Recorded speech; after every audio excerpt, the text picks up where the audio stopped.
Welcome back to Where is the Money?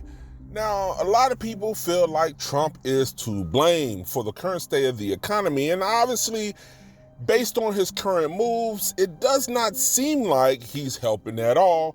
It does look like he's making things worse. But is there a grand master plan somewhere we're not aware of that it's all going to make sense later? Some people agree that that is the case. Some people disagree, and they feel like the way it is, it's going to stay that way until he's removed. So some people feel like everything is getting worse, obviously, under Trump. And with that, it's like, okay, so the things that are happening, obviously some have to do with Trump. Some is just, the national debt. The national debt have been building for many decades now. And somebody has to get it under control. Is Trump's approach working or not? Some people feel like his approach is only benefiting him, people around him, his affiliates, and the rich. Let me ask you about the 25% tariffs to Apple on the iPhones. What would that look like? I mean, bringing it back to the United States, wouldn't that take years to do? It would, Alex, and it's very costly. Not only are you setting up factories, you're also paying higher labor. Wedbush Securities estimated that an iPhone would cost $3,500 if made in the U.S. That compares to the retail price today of $1,100 for an iPhone 16 Pro. So it just puts it into context there, and that's exactly why analysts say it makes more financial sense for Apple to just stay put and to pay that 25% tariff if it comes into being. And again, years to make it come to fruition. Yes. Okay. And it's a specialty skill. Yeah. It's not something you can just teach people overnight. So, Courtney, you talk about a spreadsheet circulating throughout Congress on just how much tariffs are putting retailers in a bind. What is this tariff era math telling us? Not the middle class, not the working class, not the poor, not the low income. It's affecting all of those individuals negatively while helping his rich friends. Is that really the case? Now, it's no surprise the wealth gap between the rich and poor in this current state is getting worse. It was already getting worse over the last 20 so years where the divide is bigger and bigger, but in the economic downturn, aka recession state of the economy we're in now, the divide is exponentially larger, right? The key takeaways, you might say, are three. Number one, 60% of Americans and less fortunate even can't meet a minimum quality of life standards. So 60% of Americans can't afford a minimum quality of life, point one. Point two, things are getting worse, not better. And point three is that, it's interesting, the fact is we don't have good statistics publicly. The headline statistics are misleading and painting a rosier picture than in fact is lived experience. Let me ask you about minimum quality life relative to, say, something like the Consumer Price Index. Is that what you're talking about, that mismatch? That's exactly right. In other words, the indexes that are out there right now are really survival indexes. They're valuable. They tell us something. We have one at LISAB. That is the Ludwig Institute for Shared Economic Prosperity, which I represent. And but they don't tell us, really the kind of life that is the basic life you need to come up to the American dream, to make life better for yourself. People are going to look back at this moment and realize this is when they fundamentally broke the economy. The economy has been a mess for decades. It has everything to do with the way power and wealth is concentrated. Really, since the 90s, wealth has been accumulating at the top. And that is by design. That's how the tax system works. That's how the regulatory system works. It's broken. And when more and more money is hoarded at the top, that means folks in the middle have less to spend. They're working harder than they've ever worked, but they don't have enough money to pay all of their bills. And even if they do, there's no money left over for savings or vacation or that kind of stuff. Even though Trump and congressional Republicans ran on fixing the economy, what they're doing is making what was wrong with it way worse. There's obviously this global trade war and the tariffs. That obviously hurts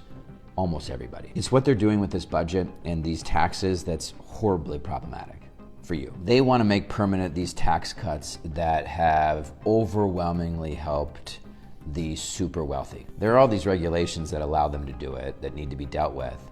But the fact that they don't have to really pay any taxes makes a huge difference for them. It costs us the rest of us a lot. In order to pay for these tax giveaways to the super wealthy, they have to add to our debt, which doesn't help any of us. They're gonna cut healthcare from tens of millions of people. They announced just recently that they're gonna go after federal pensions. They also wanna make sure that the power they've consolidated is protected. And so there have been efforts to break up corporate consolidation and return competition to marketplaces. Meaning as consumers, we want to have enough choices that everyone's fighting for us and prices come down. To get back to that kind of competitive place, you need to break up a lot of this corporate consolidation. So we have more options. That's called antitrust work, and we have an entire group of people dedicated to that. Except they're now working on legislation to kill those efforts. They're working to make the wealth and power that's been hoarded at the top permanent. If there's enough public pressure on this Congress,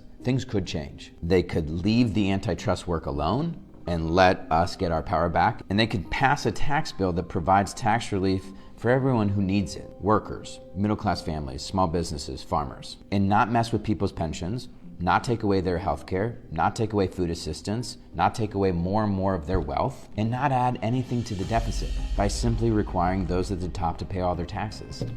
That's it. And the rich is getting richer, the poor is getting more poor. And a lot of people feel like Trump is helping the rich. So the critical question is, what is the standpoint of the rich? Do the rich feel like the middle class, poor people, people that's dealing with government programs and things like that should just pull themselves up by their bootstraps and figure it out and work on getting into a better position, and they have no sympathy for those individuals? So let's get a viewpoint of a quote-unquote wealthy individual in the mindset of what these people think about all this turmoil going on in the economy as of now.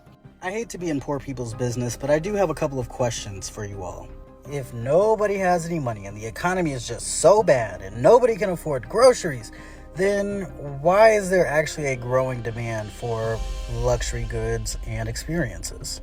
If there's no jobs, then how are people still getting their dream jobs? Well, there are some hard truths that the underfinanced struggle to conceptualize and hate to hear. Number one, just because the economy is bad does not mean that money stops moving. Now, you might readjust, your investments. You might be a little bit more careful, a little bit less frequent, all of those things. But the money is still going to move. There is no such thing as everybody is broke during an economic downturn. You are broke. And of course, you live around a bunch of other broke people. So you're all in the same economic situation, but that does not actually reflect everybody. But what's even harder to stomach than that is that even in a recession, like I said, people are still going to be getting their dream jobs. People's businesses are finally going to take off. All types of achievements and things that people have been working towards are still going to happen, even in a recession. The low achieving couldn't make any of that happen, even in a good economy. Because if it's not the economy, it's some other excuse. People who do nothing are going to do nothing regardless and just find whatever excuse is convenient at the moment. Most people in reality screw up their lives and just sit in it until they die, or because they never take personal accountability for anything, they are subject to every time the economy changes or somebody else changes their mind or whatever, they are always subject to the consequences because they have no ability to control any outcomes in their lives. They just kind of float along. Now, you can sit around and keep listening to these people telling you that nobody has any money, everybody's struggling, and you can sit there and do nothing as a result, right? Because why try? Everybody's struggling, you're going to sit in that, you're going to get comfortable in that. And guess what? You're going to come out of the other side of whatever happens in the same place or probably even worse than you were to begin with. What you think? Do you feel like Trump is to blame? Do you feel like the national debt and all this was before Trump and he's just trying to get it under control, and that's just the state of the economy right now? We got to deal with the rough patch in order to come out better on the other side, and he's just helping that process? Or do you feel like Trump is to blame? The stuff before Trump is also to blame. The both together is making a terrible situation and climate for the middle class and the lower class trying to survive with limited resources. Put your comments below. Let's talk about it. This is Where is the Money? Talk to you soon.